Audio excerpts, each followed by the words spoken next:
അമ്മേ ഞാൻ ഒരു കഥ പറഞ്ഞു തരാവേ. കഥ എന്ന് പറഞ്ഞു കഴിഞ്ഞാൽ ഒരു ഭയങ്കര ആർഗ്യുമെൻ്റ് രണ്ടുപേരുടെ ഇടയിലെ.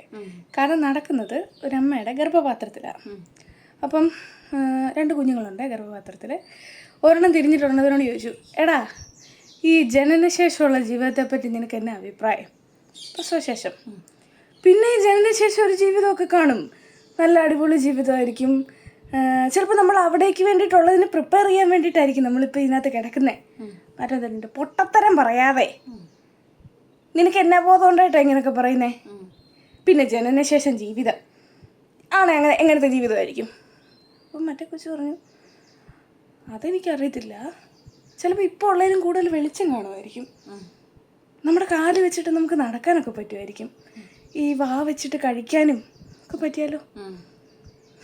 വാ വെച്ചിട്ട് കഴിക്കാൻ, കാല് വെച്ച് നടക്കുക എന്ന് പറയുന്നത് നടക്കുകയില്ലാത്ത കാര്യമാണ്. വാ വെച്ച് കഴിക്കുക എന്ന് പറയുന്നത് നടക്കുകയേ ഇല്ലാത്ത കാര്യമാണ്.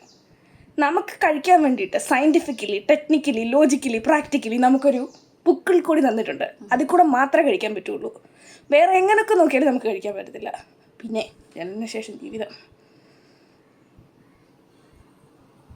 പക്ഷെ നമ്മൾ ജനിച്ചു കഴിഞ്ഞ് കഴിയുമ്പം അമ്മയെ കാണുമായിരിക്കുമല്ലോ. അമ്മ എന്നായാലും കാണുകയല്ലേ. നീ അമ്മ ഇപ്പോഴും വിശ്വസിക്കുന്നുണ്ടോ? അമ്മയുണ്ടെന്നൊക്കെ നീ അങ്ങനെ അങ്ങ് വിശ്വസിക്കുകയാണോ?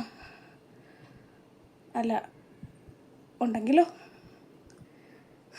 അമ്മയുണ്ടെങ്കിൽ ശരി, ഇനിയിപ്പോൾ ജനനശേഷം ഒരു ജീവിതം ഉണ്ടെന്ന് വെച്ചോ, അമ്മയുണ്ടെന്ന് വെച്ചോ, എന്നിട്ട് എന്നാ പോയവരൊന്നും ഇങ്ങോട്ട് തിരിച്ചു വരാത്തെ ചോദിക്കുക കൊച്ചൻ. അമ്മയുണ്ട്, ശരി, ഓക്കെ, നീ അമ്മയെ കണ്ടിട്ടുണ്ടോ? ഇല്ല. അപ്പം അമ്മയില്ല, അത്രയേ ഉള്ളൂ, പോടുന്ന് കൊച്ചു പറയുന്നു. മറ്റേ കൊച്ചു ചോദിക്കുക, ചിലപ്പോൾ അമ്മ ഉണ്ടെങ്കിലോ, നമ്മുടെ ചുറ്റുമുള്ളത് അമ്മയാണെങ്കിലോ, നമ്മളും അമ്മയുടെ അംശമാണെങ്കിലോ, അമ്മ ഈ കാണുന്ന എല്ലാം അമ്മയാണെങ്കിലോ, അമ്മ നമ്മളെ സംരക്ഷിക്കുകയാണെങ്കിലോ? പോടാ അവിടെ നിന്നും പറഞ്ഞുകൊണ്ട് കൊച്ചു തിരിഞ്ഞു കിടന്നു. കഥയുടെ അർത്ഥമൊന്നും ഞാൻ പറഞ്ഞു തരികയല്ല, പറഞ്ഞതിൻ്റെ അർത്ഥം എന്താണെന്ന് എനിക്ക് അമ്മയ്ക്ക് മനസ്സിലായി, ഞാൻ വിശ്വസിക്കുന്നു.